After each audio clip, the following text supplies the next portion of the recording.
We're joined now on the line by Lis Wiehl, Fox News legal analyst, who has been following this story. Hello, Lis. How are you? Good morning, Brian. Doing great. All right. So tell me, were you surprised by the outcome of this case? I was not surprised by the not guilty verdict at all. I was a little bit surprised by the mistrial, and let me break it down for you a little bit.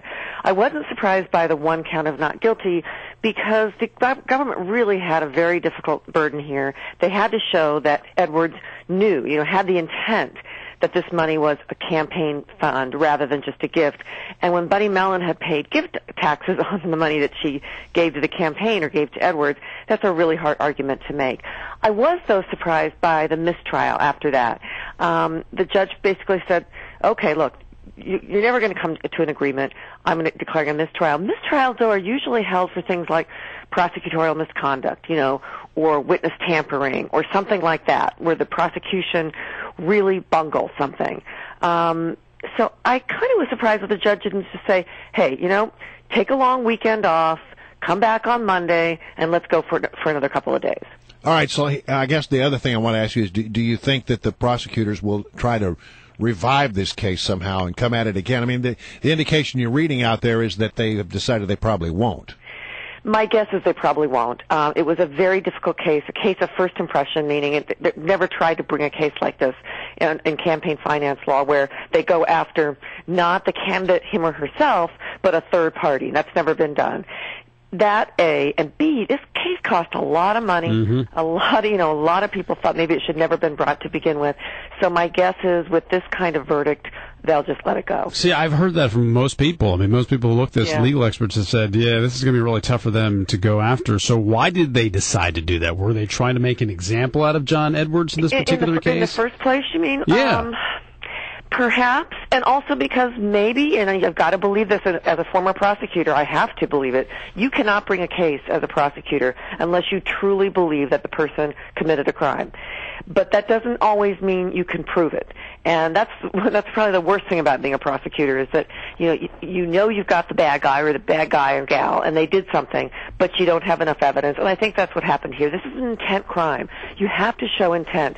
And intent crimes are so difficult because you have to get inside of the person's brain and say, hey, John Edwards, a smart guy, he knew what was going on, versus just, trying to cover up to save embarrassment and save his family. All right, so he did a big mea culpa there on the courthouse steps. Right. Do you believe him? Do you believe he's sincere when he says, I made mistakes and God's not done with me yet? Well, I believe that second. Well, yes, I believe both parts of that. Do I believe Edwards is contrite? I'm sure he's happy that he's not going to jail. Mm-hmm. But again, I can't get inside that man's mind. But I do believe that he made big mistakes, and I do believe, I'm a Christian. I do believe that God is not done with him, and that when he meets his Maker, that the deity will decide. Well, I mean, do you think he can make a comeback? I guess is the real question. Oh no. A political comeback? Yeah.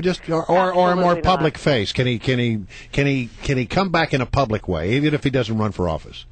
I can't imagine it. I mean, let's go through a little bit. Public office, who would vote for him? I mean, even in his home state, who would vote for him? I don't know. I mean, I've seen people.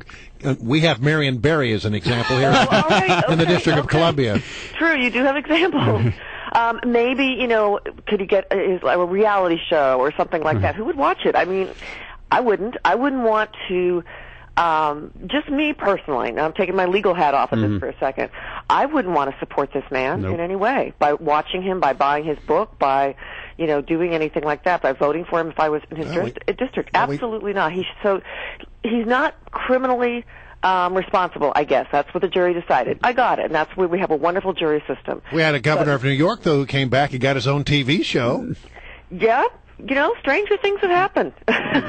But I personally would not want to support that, would not want to follow him in any way, because I think what he did was so morally reprehensible. Absolutely. That I just couldn't, again, without the legal hat on, just me personally, I couldn't support that. I wouldn't want to be any part of that. All right. Well, you see her on Fox News all the time. Top legal analyst over at Fox News, Lis Wiehl. Good to have you here this morning, Thanks, Brian. Brian.